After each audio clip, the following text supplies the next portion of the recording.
അത്താഴം കഴിക്കുന്നതിനിടെ ആ സ്ത്രീ ഒരു അസ്വാഭാവികമായിട്ടുള്ള കാര്യം ശ്രദ്ധിച്ചു. തന്റെ ഭർത്താവ് ഓരോ തവണ സ്റ്റീക്ക് കഴിക്കുമ്പോഴും അദ്ദേഹം മാംസഭാഗം വേഗത്തിൽ വേർതിരിച്ചിരിക്കുന്നത് അവൾ കണ്ടു. ആ നൈപുണ്യം നേടിയെടുക്കാൻ തന്റെ ഭർത്താവ് 10 പേരെ കൊന്നിട്ടുണ്ടെന്ന കാര്യം അവൾ അറിഞ്ഞില്ല. അവരുടെ വീടിന്റെ താഴത്തെ നില സത്യത്തിൽ അദ്ദേഹം നടത്തിയ കൊലപാതകങ്ങളുടെ വേദിയായിരുന്നു. ഒരു ദിവസം ഭാര്യയുടെ സുഹൃത്ത് തമാശയായിട്ട് പറഞ്ഞു, അവളുടെ ഭർത്താവ് ഏതോ നിഗൂഢതയുള്ള ആളാണെന്നും താൻ താഴത്തെ നില ഒന്ന് പരിശോധിക്കാൻ പോവുകയാണെന്നും. ഇത് ആ മനുഷ്യനെ പരിഭ്രാന്തനാക്കി. തുടർന്നുള്ള ദിവസങ്ങളിൽ തന്റെ സുഹൃത്തിനെ കാണാനില്ലെന്ന് ഭാര്യ ശ്രദ്ധിച്ചു. പോലീസിനും അവളെ കണ്ടെത്താനായില്ല. ആ സമയത്ത് അവളുടെ സുഹൃത്തിനെ നിക്ക് താഴത്തെ നിലയിൽ കെട്ടിയിട്ടിരിക്കുകയായിരുന്നു. വെറും ഒരു തമാശയുടെ പേരിൽ താൻ കൊല്ലപ്പെടുമെന്ന് അവൾക്ക് വിശ്വസിക്കാനായില്ല. ആ മനുഷ്യൻ ആ സ്ത്രീയുടെ ശരീരത്തിൽ നിന്ന് രക്തമെല്ലാം ഒഴുകിക്കളഞ്ഞു. തനിക്ക് തൃപ്തികരമായിട്ടുള്ള ഒരു എല്ല് അതിൽ നിന്നും പുറത്തെടുത്തു. എന്നിട്ട് അതിലെ മജ്ജ മുഴുവൻ നീക്കം ചെയ്തു.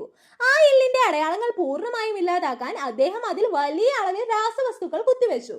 അത് കഴിഞ്ഞപ്പോൾ അദ്ദേഹം ആ എല്ല് കൊറിയർ വഴി പോലീസ് സ്റ്റേഷനിലുള്ള തന്റെ സുഹൃത്തിന് അയച്ചു കൊടുത്തു. പോലീസ് ആ എല്ല് പരിശോധിച്ചപ്പോൾ അവർക്ക് വിലപ്പെട്ട സൂചനകളൊന്നും ലഭിച്ചില്ല. ഭാഗ്യവശാൽ കൊറിയർ ഓഫീസിലെ നിരീക്ഷണ ക്യാമറ ദൃശ്യങ്ങൾ കൊലയാളികളുടെ യഥാർത്ഥ വ്യക്തിത്വം വെളിപ്പെടുത്തി. ആ മനുഷ്യന്റെ മുഖം വ്യക്തമായിരുന്നില്ലെങ്കിലും ലിങ്കണ് അത് കൊലപാതകയാണെന്ന് ഉറപ്പായിരുന്നു.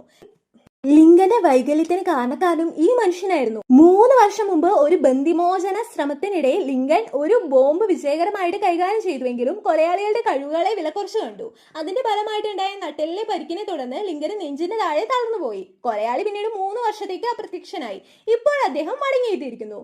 എല്ലാം അയച്ചത് തനിക്കുള്ള ഒരു വെല്ലുവിളിയാണെന്ന് ലിങ്കന് മനസ്സിലായി. അതിനാൽ അദ്ദേഹം ആ പോരാട്ടത്തിൽ തന്നെ ചേരാനായി തീരുമാനിച്ചു. അന്ന് രാത്രി തന്നെ കൊലയാളി ലിങ്കന് വേണ്ടിയിട്ട് ഒരു സമ്മാനം ഒരുക്കി. ബോധമുള്ള അവസ്ഥയിൽ തന്നെ ശരീരം തളർത്താനായിട്ട് അദ്ദേഹം ഒരാൾക്ക് പഫർ ഫിഷ് ടോക്സിൻ കുത്തിവെച്ചു. തുടർന്ന് വലിയ അളവിൽ വോഡ്ക വായിലേക്ക് ഒഴിച്ചു കൊടുത്തു.